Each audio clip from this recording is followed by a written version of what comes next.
It's safe to say that Capcom's on something of a hot streak at the moment.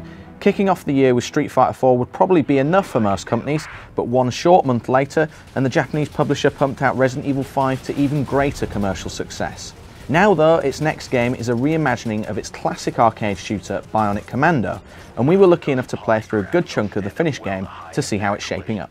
Developed by Swedish development house Grin, the same company behind the recent Wanted Weapons of Fate, Bionic Commando essentially aims to take the grapple hook mechanic of the original game and transfer it to 3D.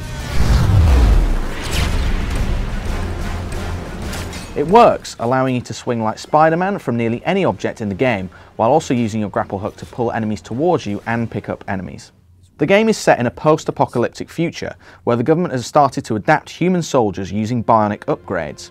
The results are fantastic, helping the allies, whoever they are, to win wars, but the public soon turn against their saviours once they're safe and sound.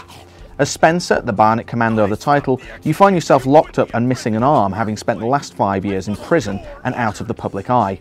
But after a terrorist attack on Ascension City, the world again calls on Spencer to don his robotic arm and save the world. So far so predictable, but the plot really isn't that much of a concern given Bionic Commando's focus on action. There's a great introductory level where you enter the city inside a missile capsule fired into a building from a fighter jet. From there, you have to literally take on the enemies single-handedly as you hunt down the robotic arm that was fired separately alongside you. It's not long though before you're granted your cybernetic upgrade, a claw-like arm that can grapple onto surfaces, grab enemies and lift and throw objects.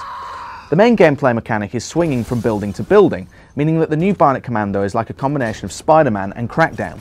The grappling technique takes a little getting used to, as you need to let go of your hook at the right moment to maintain momentum, while often moving the camera so you can aim at your next grapple point. Time right though, you can traverse huge distances with graceful ease, while the main character's iron boots somehow allow you to take any fall in your stride. Where the game doesn't work so well is in the combat and its definition of an open world. Most areas are confined in some way, either by radiation or water, both of which mess your robotic enhancements up. It's restrictive at first, but as you progress, huge swathes of land can become covered in water, meaning that one missed jump and you become dead in the water. The combat is even worse thanks to the piddly little default weapon, limited amount of ammunition, and lack of cover system.